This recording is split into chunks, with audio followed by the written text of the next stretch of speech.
ripping at the RX7 over to work today. It is a lot of fun. But today we have a few very exciting things. We're going to put the wing on the car as long as we go over to the painter, which is going to be very, very cool. We're about to hit traffic, so that's not going to be fun. But either way, we're heading over to the painter to go get the wing today, which I'm very excited about. Not only that, we're printing out some tests of some new merch. So I'm very excited. I hope you guys are too. I'm going to go sit in traffic.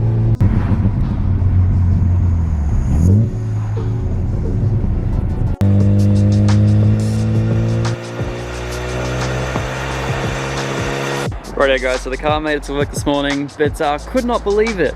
I got some crazy rock chips, reversed that almost perfectly line up with my spoiler. That's right guys. We have finally got the spoiler back from paint and it matches this car flawlessly.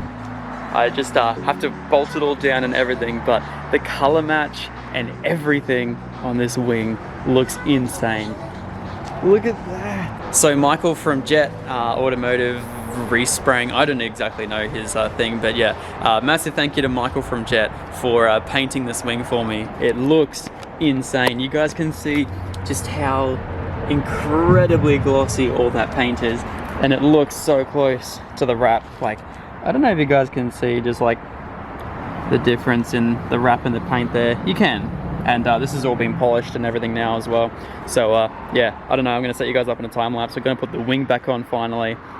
I am so excited to see how this just is going to make the car. It's going to look so good. Why is it sitting up at the front there? I have to bolt it in. I'll work that out. Quickly go open up the workshop. We'll get this wing on. But before I do any of that, check it out in the sun. What? So he had a base yellow that actually was almost like identical, which is amazing. So although it was pretty close, he then spent an extra 4 hours and a few liters of paint mixing up this amazing color, and it replicates the wrap so well. Looks so nice and glossy. I'm so happy. Definitely a lot nicer than trying to wrap these horrible pieces, because we were just losing way too much color up through the very top there, and we just couldn't make it look nice. So whew, looks so good. All right, I'm gonna get all the hardware. We're gonna bolt all these in. Man, it's gonna look so good.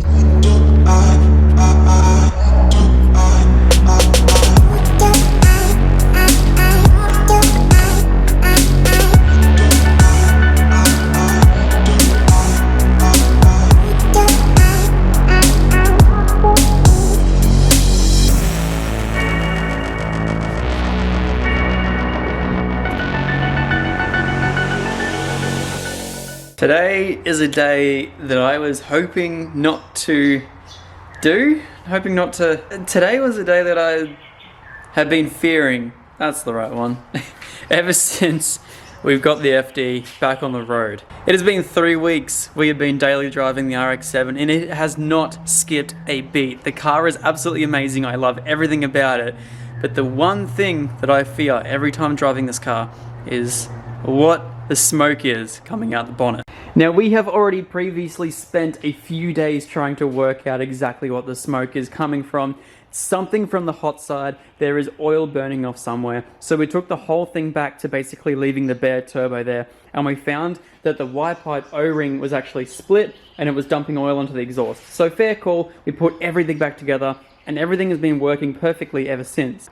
There's been a lot less smoke, but there is still smoke and it is still getting worse. So today I'm going to go deeper. We're going to take off everything to do with the hot side, and then if we still haven't found anything, the turbo is also coming off. Those beautiful stock twin turbos are going to be coming off the car. This is going to be a very long weekend. Okay, so already this is like the best car ever to pull apart. I don't know if you guys...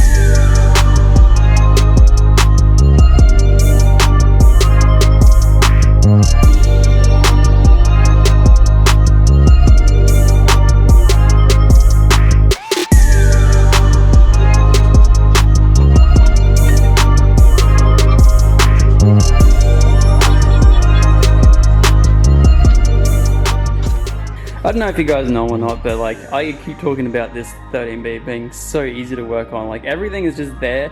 I've never been further than this point though, so I don't know, we'll have to find out. But every single little bit of these, or every single little piece here came off in about half an hour. It was so easy.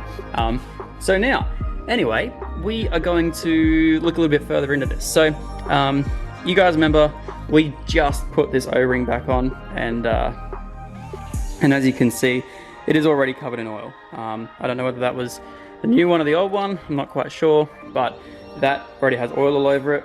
And not only that, the rear one, take this off right now. This is the rear one. The rear one's pretty dry.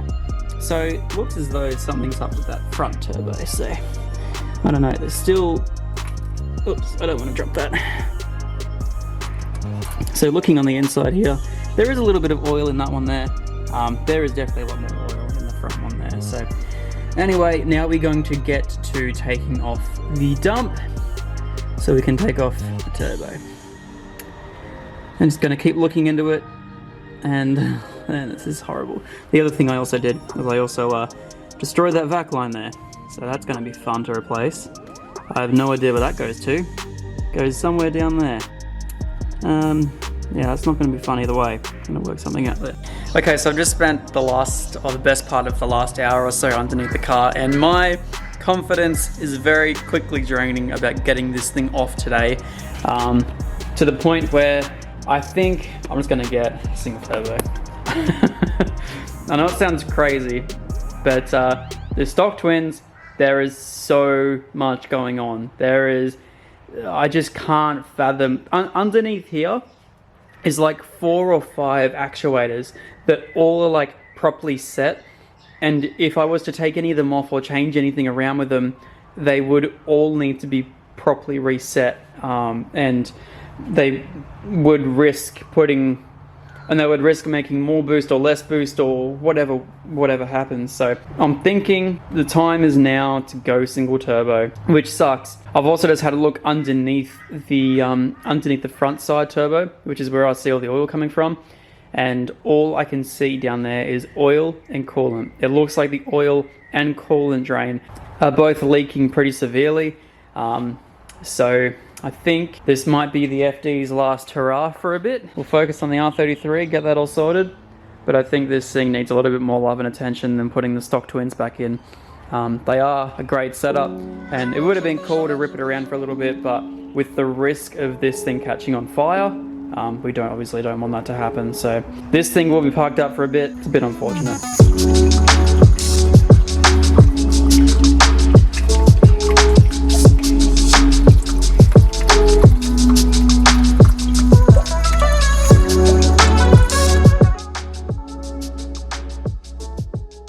What's up guys, it's Egghead Baldy. Guess what? I shaved my head last night. Fun.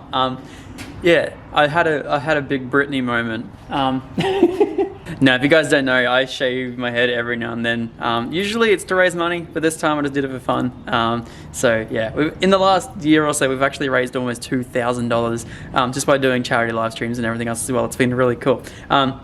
Anyway, But we're waiting for parts on the RX7, so I have a few little crush washers that I need to redo. I didn't let you guys know, we're actually about 3 days later, and I dropped my phone down, also like had it recording and dropped it down the side because I just couldn't get to any of the bolts underneath. And as it turns out, the coolant feed was leaking horribly down the side of the turbo. So that's just going to be another one of those things. It's not wet on the rearmost turbo, it's around the core of the front turbo. That's the only one I can find to appear like leaking, and there's not any fresh oil underneath it. So I know that it is leaking oil.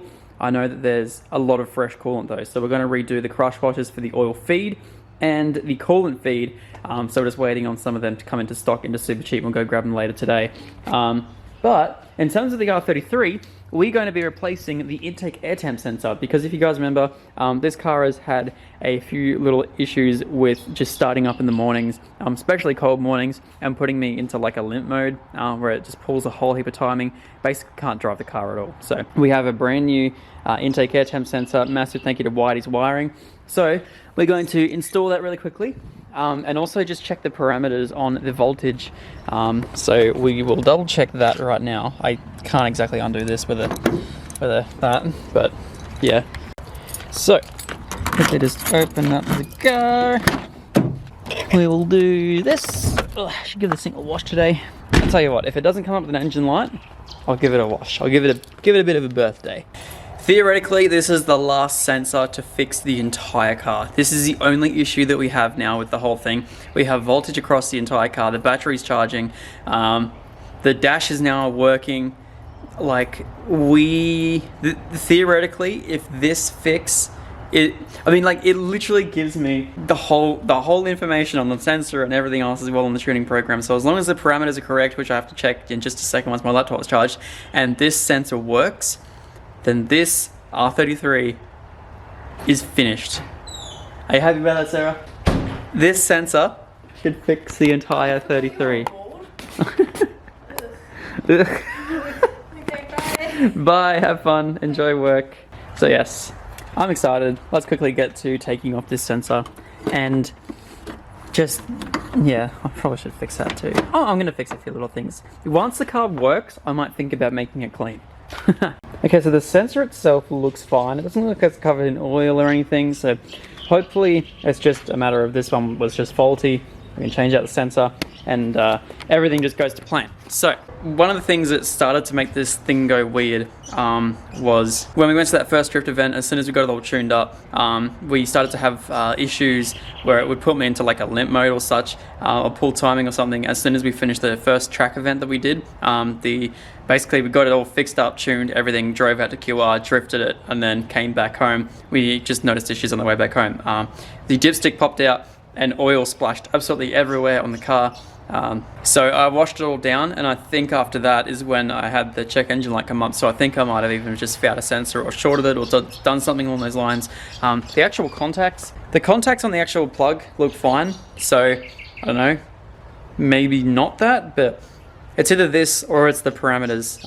Because if this screws up again, I know that all the wires are fine. I know that everything else is fine. It has to be these parameters, or it has to be just a weird faulty plug. So we'll quickly change it over, and fingers crossed this all works. Okay, so if she comes up with a fault code now, that would mean that it's something in the tuning system that's going weird.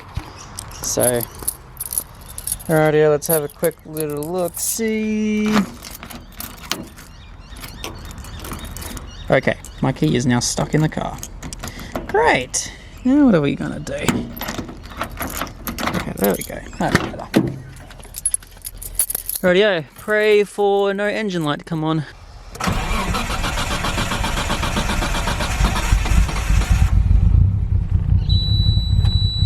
Come on, car. Come on, you can do it. Give it a few little revs. It's never liked to cold start this car.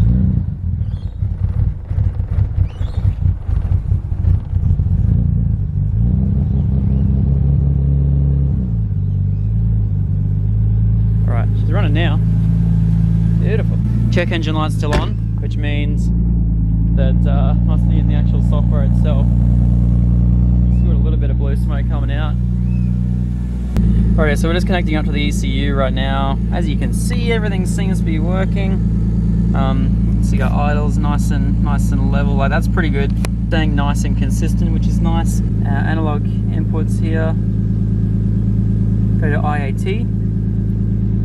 Okay, rightio. So this right here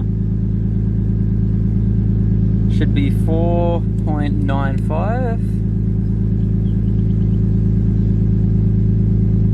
And this one here should be, should be 1 or 0.1. So we'll have a little look at that. Okay, so it looks like our fault code's gone. Yeah, it looks like it's actually left the chat.